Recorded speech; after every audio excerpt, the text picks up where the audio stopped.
Don't be alarmed if the road feels a few minutes longer every time you drive it. That's because it is. As the road lengthens, new side streets may appear. Do not take these, however alluring. Gas stations may pop up to fill in stretches of empty desert. Be wary of purchasing snack brands from them you have never heard of or that do not exist. Cacti will show up every few miles that weren't there on your last drive. These are just cacti. No need to fear the cacti. If your drive on Route 333 takes more than 30 minutes than the last time, report such fluctuations immediately. Multiple former employees who failed to report such anomalies are still stuck there. Still driving. Employee Handbook, Section 7, C. It was about the time I graduated from undergrad and finally braved checking on the empty void that was my bank account that I realized three things. Perhaps an English degree hadn't been the smartest choice for replenishing the aforementioned empty void that was my bank account. I could no longer live in student housing. I had utterly no idea what to do with my life. All of those, along with a healthy mix of typical Gen Z stress, depression, insert anxiety disorder here, were probably the reasons I responded to the advert in my mailbox for trucking positions along the Pacific Coast. I didn't actually expect anything to come of my application, but the company responded immediately and offered to pay for a trip to go out and talk with them. I'd never been to California, so why not? Besides your typical interview questions, the only other thing they had me do was a skill assessment. All you have to do is take a freight truck to the turnaround point and come back. The interviewing manager, Randall, dangled a set of keys in front of me. He seemed like a nice enough guy, if a bit guarded. Not too difficult. You look like a competent boy. Don't I need a commercial driver's license? I'd actually driven the campus shuttle for 2 years during college, but it hadn't been a large enough bus to need a commercial license. I'd made that clear on my application. Do you think you're able to drive a rig of this size? Well, yeah, but... Then don't worry about it, Randall told me. How far is the turnaround? For most it's 4 hours, but it could be less. That's what we're testing you on. So you want me to speed? In a 5-ton vehicle that I don't have a license for? More like 15 tons, and absolutely not. Don't speed. That would taint the results. We want to time how long it takes you naturally. The logic made no sense.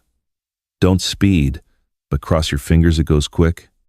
But it didn't matter anymore. The whole situation was sketchy.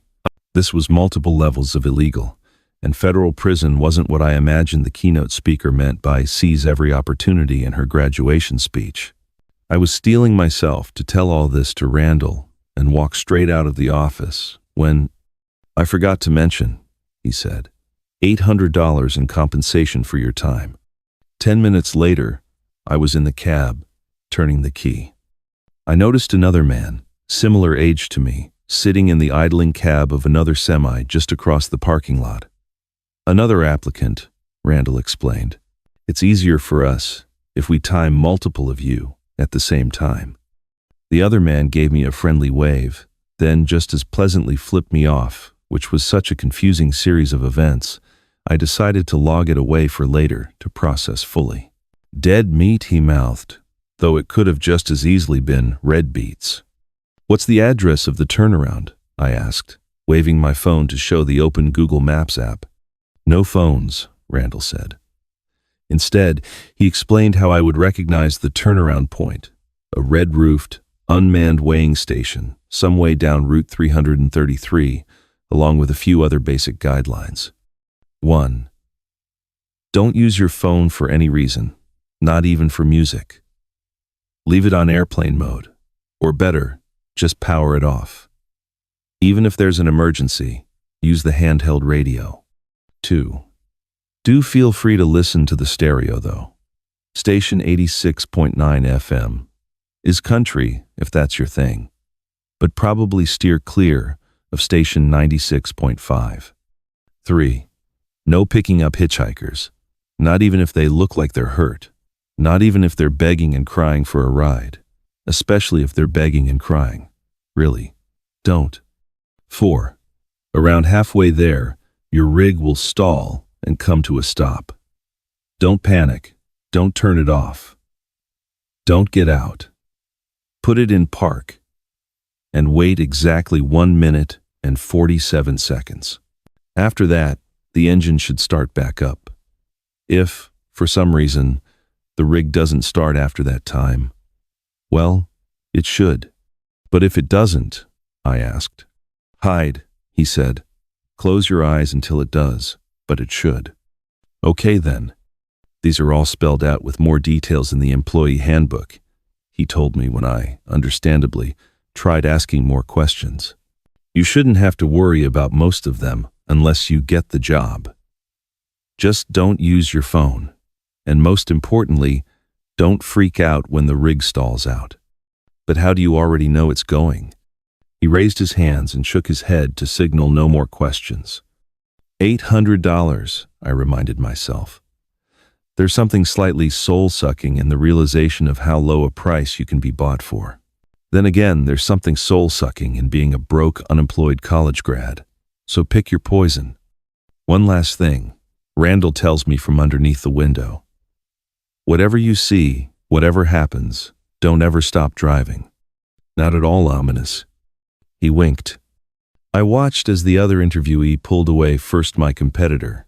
I decided now that I really did have a second to process his introduction. Twat. After I'd adjusted my mirrors and seat, I pulled out after him, highly aware of the timer in Randall's hand as he shrunk to a pinprick in my rear view. The most nerve-wracking part of the whole experience? No GPS. I wasn't worried about getting lost. The instructions were basically to drive straight on Route 333 until I arrived. But there was something disconcerting about knowing if I did get lost. I wasn't allowed to look up my location. I don't think I'd ever actually driven anywhere new without my phone. I already know what you boomers out there will say. My generation is soft. We never learn to do things the hard way. We're addicted to technology. To which I'll respond, true, fair, really. But also you try giving up your iPhone. The first minutes of the drive went smooth. The highway was a bit twisty, but otherwise calm with a gorgeous view. Gargantuan tree, some variant of redwood, I assumed towered over me from every side. But pretty as it was, the two-lane road was practically deserted. No other cars passed me. None snuck up behind me. I flipped on my headlights to deal with the shade. It was a bit eerie, truthfully. After a while, I started catching glimpses of the competitor man's truck through the trees. I'd pass a bend, and his rig would flash between branches and trunks. He'd disappear around turns, but I was catching up. How to get around him? The road was thin, and if this was some sort of a speed race, there was no way he'd pull over to let me get by. Maybe another lane would open up soon. Maybe if I honked, it would spook him enough to let me pass. Turns out, it didn't matter. Just as I was solidly behind him, my truck went silent. There was no sputter of life eking from a motor, nor the dying cough of an engine. The gas pedal simply stopped working. My rig slowed some more, then stopped. I was prepared for this. I waited. In my head, I counted. Randall had known. Somehow he'd known my rig would sputter out at some point, but he hadn't seemed concerned. Was it planned? Some way to see how we reacted in stressful situations? I found myself wildly looking around for a security camera. Don't be paranoid. Just like he'd told me, somewhere around second number 100, the engine roared back to life. My freight truck chugged forward, and when I applied gas, it sped up. All right then. The rest of the drive was blessedly uneventful. I never caught back up to competitor man, but smooth otherwise. At some point the trees petered out to a short stretch of desert highway, and then the red-roofed weighing station. I slowed down and looked at the time. This couldn't be right. I'd only been driving for half an hour or so, and the other truck had never passed me. Randall had said it usually took several hours to get here. This couldn't be the correct place. It was, though. It had to be. I was still on the route 333. I was sure of it. This was the first weighing station, and the description matched perfectly. I pulled out the digital camera Randall had given me and snapped a picture. If I was wrong, at least I could claim stupidity, not that I'd been trying to cheat. Maybe that would be enough. I maneuvered the rig through the unmanned station and headed back the way I'd come. Eventually, I reached the redwoods. The world transformed from sunlight back to shadow and mist. Tendrils of fog wafted above exposed roots. I'd be back in just a few minutes now.